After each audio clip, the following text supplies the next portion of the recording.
আসসালামু আলাইকুম, hello viewers, সবাই কেমন আছেন? অনেক দিন পরে ছাদে উঠেছি ছাদ বাগান দেখার জন্য। আহ, উঠে প্রথমে পেয়ারা গাছটি চোখে পড়ল।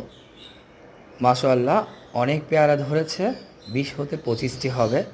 আলহামদুলিল্লাহ, দেখে অনেক ভালো লেগেছে। সবাই দোয়া করবেন।